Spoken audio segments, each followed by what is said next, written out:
Mata uang Garuda terus melemah di hadapan dolar Amerika Serikat. Nilai tukar rupiah bahkan hampir menyentuh level 15.600 per dolar Amerika Serikat.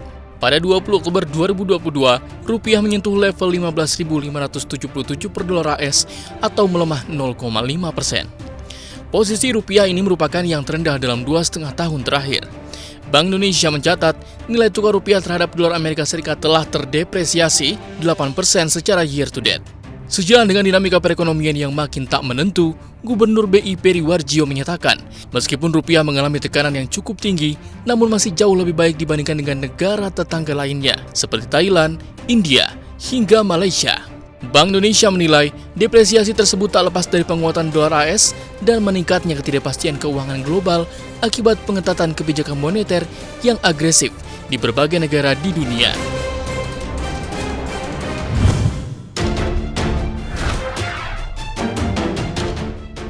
Rapat Dewan Gubernur Bank Indonesia memutuskan untuk kembali menaikkan suku bunga acuan sebesar 50 basis poin menjadi 4,75% pada Oktober 2022.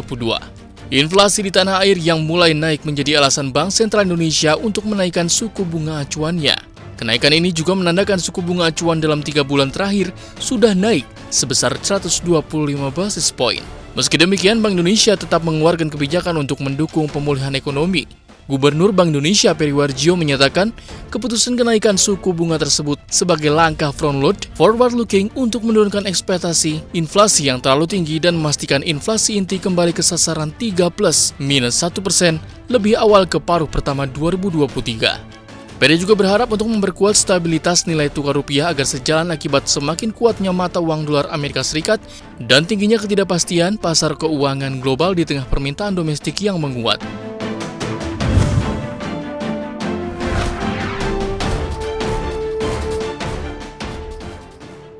Gelombang pemutusan hubungan kerja mulai muncul ke permukaan.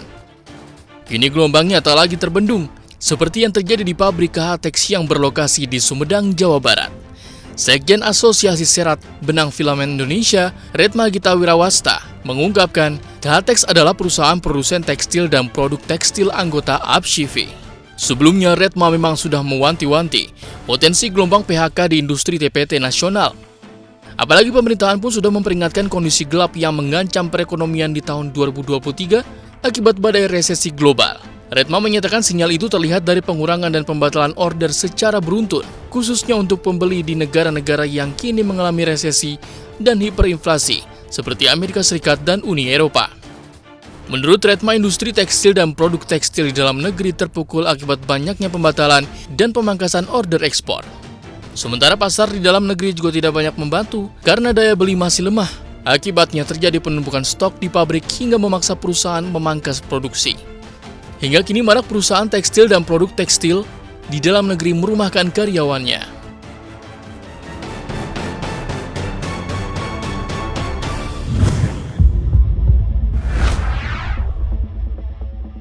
Ekonomi dunia menghadapi badai besar akibat ketidakpastian yang ditimbulkan oleh invasi Rusia. Presiden Joko Widodo membocorkan sebanyak 16 negara menjadi pasien IMF dan 28 negara tengah antri untuk mendapatkan bantuan. IMF pun menyiapkan program penting untuk membantu negara-negara yang kesulitan dalam bentuk Global Safety Net dengan nilai fantastis. Managing Director IMF Kristalina Georgieva menyebut jika lembaganya memiliki lebih dari 700 miliar dolar AS. Dana 700 dolar AS ini siap digulirkan ke negara berkembang di tengah ketidakpastian saat ini. Angka itu setara dengan 10.850 triliun rupiah, nilai yang fantastis. Kristalina memastikan IMF akan menggunakan semua instrumen dan semua kemampuannya jika diperlukan. Selain itu, satu hal yang juga disoroti Kristalina adalah bantuan untuk mengatasi krisis pangan atau food shock window. Menurutnya ini adalah program yang tepat dilakukan pada waktu yang tepat. Food shock window adalah pembiayaan darurat untuk negara-negara yang menghadapi kebutuhan neraca pembayaran karena harga pangan yang tinggi.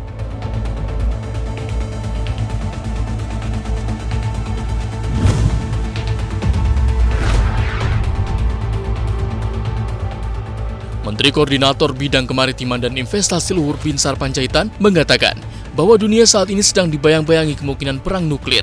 Hal ini membuat perekonomian dunia menjadi penuh ketidakpastian. Menko Luhut menyebutkan bahwa tidak ada yang bisa memprediksi mengenai perang antara Rusia dan Ukraina yang memiliki dampak luas Indonesia diminta untuk mengantisipasi akibat situasi geopolitik tersebut. Berkaca dari sejumlah negara yang ambruk akibat inflasi dan biaya hidup yang meroket, Luhut menilai ekonomi RI justru masih terkendali. Ucapan Luhut mengenai ancaman bayang-bayang perang nuklir bukan tanpa alasan. Situs prediksi mata uang kripto Polymarket telah membuka kanal taruhan terkait potensi penggunaan senjata nuklir di tahun 2023 mendatang. Peluang saat ini yang ditawarkan dalam jawaban ya pada pertanyaan senjata nuklir adalah sekitar 17:1. Di sisi lain, jawaban tidak memiliki potensi 1,06:1.